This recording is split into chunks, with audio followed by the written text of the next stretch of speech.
बोलवतो. थोडा थोडा मी बी तुमच्यासारखं वागायला शिकलो आता.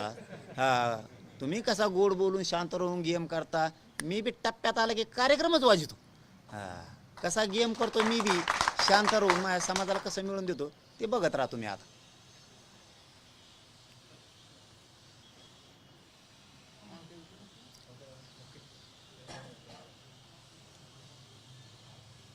पाटील साहेब, 29 ऑगस्ट रोजी जाहीर करून टाकले. सध्या पाकिस्तान भारताच्या युद्धाची परिस्थिती आहे. तुम्ही याच्याकडे कसं बघता? नाही, मग युद्ध आत्ता होणार आहे. 29 ऑगस्ट लय लांब आहे आणखी.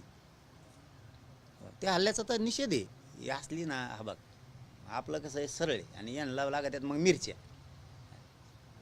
येणी त्या हल्ल्याचा तर निषेध आहे. येणे असल्या अगोदर कपाक मारून टाकायला पाहिजे ना.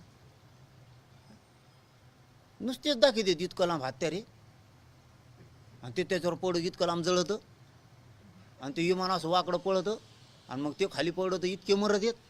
टाक ना त्या गोडांमध्ये नेऊन खापा खापा सगळे मरून देईल तिकडे. 7.5 दलिंदर होऊन राख त्यांची काय ठुले ते गोडांना सांभाळू.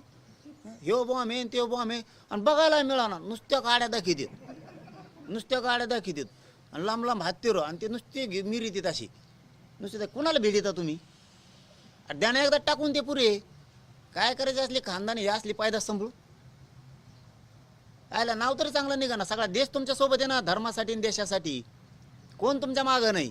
सगळे ते नुसते बैठा का आजच्या रातची ही झाली, दुसरीची सगळी ती झाली. आमका गैरहजर होता म्हणून तो थांबला. तर तमाखू चोळीत होता तिकडे. ते गचपणे तुमचे. अरे एवढ्या मोठे गोळे द्या ना कापा कप फेकून. काय ठुले ते दुसरी विकत घेता येते परत. आम्ही वर्गणी करतो पैसे कमी पडले. नाही केले 2 बापाची वर्गणी जर नाही केली तर आम्ही 1 रुपया कमी पडू दे. द्या एकदा आहे तेवढं टाकून ते दुसरं नवीन आणू आपण. ते जायचं कुजून त्याला लागायचं भुंगेन. तिकडे गेल्यावर नाही फुटल्यावर ते मग काय करायचं? टाका खापा कप ते ठेवू नका दाखायला नुसते. आम्ही सगळे सोबत येत तुमच्या. असले नाही ठेवायला पाहिजे ते. उगा नुसतं बडबड करून नाही चालत बघ. एखादी बार कणखर वागायला लागतं. आता आम्ही कशी डिसिजन घेतलं कणखर 29 ऑगस्टला आरक्षण घेतल्याशिवाय माघारीच येत नाही. हा, नाही तुम्हाला मुंबईत मग आता कळन. तुम्हाला आता बोलत नाही मी काही. मुंबईत काय आहे मग कसं असतं ते तुम्हाला आता कळन. मुंबईत गेल्यावर काय होतं. कारण ज्यांना यायचं आहे त्यांनाही सांगितलं आहे की तुम्हाला 15-20 दिवसाची तयारीने यायचं आहे. मग पाऊस असणार आहे आणि नुसतं वाटवून वापस आले तरी लय झालं. मला फक्त आशीर्वाद द्यायला 1 दिवस 28ला मी सगळं करतो. आरक्षणाला काय होत नाही. जे बरळ येतात ना, काय मराठीवर टेन्शन घेऊ नका. तुमचे लेकराला आरक्षण मिळालं. न मिळणारं 70 वर्षातलं न मिळणारं आरक्षण मिळालं तुमच्या लेकराला. हां, तुम्हाला आता कायमचे हॉस्टेलही होणार आहेत. टेन्शन घेऊ नका. हां, कायमचं आहे. आयुष्यभर पिढ्यांपारासाठी उभा लेकीबाळीसाठी विद्यार्थ्यांसाठी पोरापोरींसाठी ते उभा करून द्यायची. 1 रुपया बी लागला नाही पाहिजे. तालुक्यात पाणीही शेतकऱ्यांना मिळणार आहे. मालाला भावही मिळणार आहे. मला फक्त एक टप्प्यात जाऊन द्या. धनगराला बी कसं काय आरक्षण मिळत नाही ते बी बघतो आणि मुसलमानाला बी कसं मिळत नाही तेही मी बघतो. तुम्ही काही काळजी करू नका. एकदा आपण बोललो ना, बोललो. आपण विरोध करायसाठी नाही आंदोलन करीत. ते काहीला नाद असतो.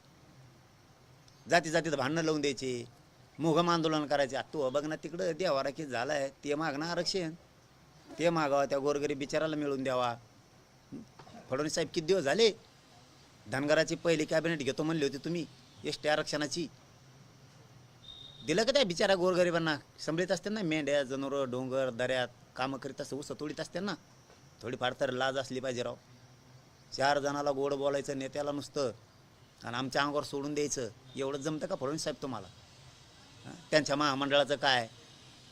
त्या टायमाला नुसत्या घोषणा, लाडकी बहीण महामंडळं, ह्या जाती घेतल्या त्या जाती घेतल्या, शेतकऱ्याची कर्जमाफी केलं का? काय किती हाल केले लोकांचे. मिळू द्या. गोरगरिबांना जर आरक्षण मिळालं तर त्यांचं तरी कल्याण होईल ना. नुसतं आम्हाला सांगून देता आणि तुम्ही मोकळे होता. हे चांगलं नाही तुमचं. कारण त्यासुद्धा समाजात गरिबाचे लोक आहेत. फडणवीस साहेब, तुम्ही त्यांच्या काही नेत्यांचा राजकारणासाठी मराठ्यात आणि ओबीसीत फूट पडण्यासाठी वापर करायचा बंद करा. नेत्यांनी सुद्धा समजून घ्या. आपली आपली जात बघा. त्यांना मिळून देण्यासाठी काम करा. आम्हाला कुठं विरोध करीत बसता आणि आम्हाला विरोध केला नाही मागं सरकारणार आहेत का? आम्ही एकटेच 50-55% आहेत.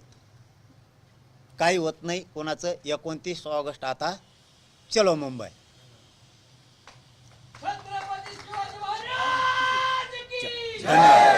धन्यवाद.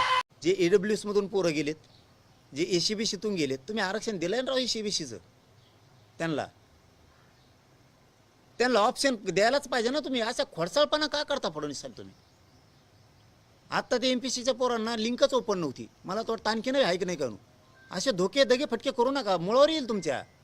तुम्हाला आनंद व्यक्त नाही करून देणार सत्य. तुम्हाला वाटत असं नाही भाऊ मतानं आलो मराठ्यांनीच आणलंय हे विसरू नका कधी. हेच तुम्हाला पळता भूई कमी करतील. कुणबीचं आरक्षण निघालंय ना लगेच धडदिशी देऊन टाकायला पाहिजे ना. कशामुळे तुम्ही असं जाणून बुजून मराठ्यांचे पोरं फडणवीस साहेब का मारता? काय कारण आहे तुमचं? काय कारण आहे? अरे ते शिंदे साहेबांनी थोडंफार काम केलं ना समाजासाठी. ते अजित पवारांनी गप्प बसून केलं. तुमच्याही पक्षातल्या काही मंत्र्यांनी आमदारांनी काम करू लागलेत. तुम्हीच असं का वागता मला काही कळत नाही. तुम्ही EWS घातलं घेणं देण्याचं. बरं ठीक आहे, आता EWS मधून ज्यांनी ॲडमिशन घेतलेत नोकऱ्या लागले त्यांना तसंच ठेवा ना. त्यावेळी ॲक्सेप्ट केलं, आता रिजेक्ट कसं काय करता तुम्ही? दुसरं SC-BCचं आरक्षण तुम्ही दिलं, मग त्यांचं प्रमाणपत्र आणि त्यांना व्हॅलिडिटी देऊन एकदा सांगितलं त्यांना एकाच कागदावरती आणा, व्हॅलिडिटी पण आणि प्रमाणपत्र पण, नॉन क्रिमिलेअर पण. आता म्हणता वेगळे आणा. का महाराज ठरवलेत का पोरं? तुम्ही काहीतरी एक निर्णय घ्या आणि सुटसुटीत कारभार केला पाहिजे. SC-BC दिलं ना, हे प्रमाणपत्र, हे क्रिमिलेअर आणि हे दिलं तुम्हाला आणि चला लागले ते पोरं. आरक्षण दिलं असं पाहिजे. असं गुळमुळीत नाही ठेवलं पाहिजे कधीच, असं संकटात नाही ठेवलं पाहिजे लोकांना. SC-BC सुद्धा सुटसुटीत करा. सारथी दिली त्या पोरांना काही ना व्हॅलिडिटी नाही, सॉरी PhDला त्यांना शिष्यवृत्तीच नाही. बरोबर करे? हे आताच लय मोठे लफडं आलं इथं. हेच नाही आहे. 1 वर्षापासून काही पोरांना सारथीमार्फत जे कोर्स करतात, काही जण PhD करतात, त्यांना शिष्यवृत्तीच नाही.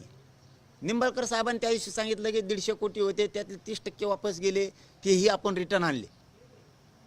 तुम्हाला 427 कोटीची मंजुरी सरकारला द्यायला सांगतोय. तुम्ही ते पैसे पोरांना मोठं होण्यासाठी आहेत, ते दिले पाहिजेत. महामंडळे काहीचे परतावेच येत नाहीत. तुम्ही ते फडणवीस साहेब दिलंच कशाला? OBCच्या सवलती, मराठ्यांना जे आरक्षण दिलं तुम्ही OBCच्या धर्तीवरती दिलं. OBCला अभ्यासक्रम किती? 1554. SC-BCला 506. कशामुळं? याचं काय कारण आहे? जर OBCच्या धर्तीवर तुम्ही मराठ्यांना SC-BCचं आरक्षण दिलं तर त्यांना 1554 अभ्यासक्रम पाहिजे. भेदभाव कशामुळं करता तुम्ही? एकदा बोललं ना पटदिशी केलं पाहिजे. मुलीला मोफत शिक्षण केलं ना सक्त अंमलबजावणी करायला लावायला पाहिजे. याची अंमलबजावणी झाली पाहिजे. नाही त्या कॉलेजचं जर 100% फी मागितलं तर परवानाच रद्द करतो. असं सरळ कसं काय सांगत नाहीत फडणवीस साहेब तुम्ही? मराठ्यांच्या कुणबी नोंदी निघाल्यात ना लगेच प्रमाणपत्र देणे तुला बडतर्फ करून टाकेल, व्हॅलिडिटी दे. कसं काय म्हणत नाहीत तुम्ही? अरे किती पोरं टांगणी लावले तुम्ही घेण्या देण्याचे. आमचे बलिदान दिलेत आमच्या पोरांनी आरक्षणासाठी. फडणवीस साहेब कशामुळे तुम्ही त्यांचे निधी रोखून धरले 10-10 लाख रुपये आणि नोकऱ्या कशामुळे रोखल्या? काय उत्तर यायचं? काय कारण आहे तुमचं रोखून धरायचं? घेण्या देण्याच्या मराठ्यांचे पोरं तडीपार करणार तुम्ही. सत्ता जात असती फडणवीस साहेब, माणसाच्या डोक्यात एकदा जर खुन्नस बसली ना बदले घेत असतात म्हणून सत्ता बदलल्यावर, आणि हे बदलत असतं. तुम्हाला स्वप्नात वाटलं नव्हतं काँग्रेसची सत्ता पलटल. 40-50 वर्ष राज्य केलं त्यांनी, पलटली तुमची आली. तुम्ही तसं गर्वात वागू नका. त्यांची पलटली तुमची सुद्धा पलटत असती. आणि लय खुन्नशीनं वागलं ना तर लोक सत्ता पलटल्यावर बदला घेत असतात. तुम्ही आमच्याशी खुन्नशीनं अक्कासानं वागू नका फडणवीस साहेब. तुम्हाला सरळ सांगतो, तुम्ही गॅजेटियर केसेस आणि मराठा आणि कुणबी एक आहे याचे अध्यादेश तातडीनं काढा. एकही गॅजेटियर आता ठेवू नका. आणि नोंदी सापडलेले प्रमाणपत्र तातडीने द्यायला सुरुवात करा. व्हॅलिडिटीसुद्धा तातडीनं द्यायला सुरुवात करा.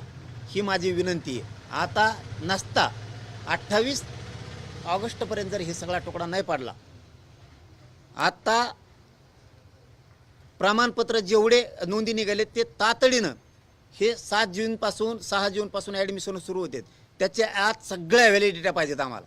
58 लाखचे 58 लाख पुऱ्याची पुऱ्या. एकही राहता कामा नाही. व्हॅलिडिटी सांगतो तुम्हाला. प्रमाणपत्र तर द्याच, पण व्हॅलिडिटी सुद्धा राहिली नाही पाहिजे, ते पण ह्या 6 जूनच्या आत. आणि गॅजेटियर सुद्धा ह्या 6 जूनच्या आतच लावा, जेणेकरून आता ॲडमिशन आणि भरत्या सुरू होत्या आणि त्याच्यात आमच्या पोरांना फायदा घेता येईल, कारण ते आमच्या हक्काचं आहे. ते नाकारू नका, कुणाचा दबाव आहे म्हणून नाकारू नका. उदाहरणार्थ आमची जमीन सापडली 5 एकर, ती आम्हाला कसं काय देणार नाहीत तुम्ही? तसे आमच्या कुणबी नोंदी सापडल्यात, कुणी विरोध जरी केला तरी पण आमचा हक्काचं आम्हाला द्या, ते रोखू नका. धन्यवाद. तुम्हाला काय विचारायचं आहे का? मुंबईला जाण्यासाठी या ठिकाणाहून 28 तारखेला निघणार आहे, तर नेमकं कसं जाणार आहे? कसा तुमचा गेल्या वेळेचा सारखा पायी प्रवास असणार आहे की वाहनानं जाणार आहे, की नेमकं कसं असणार आहे? तिथे किती तारखेला पोहोचणार आणि कोणत्या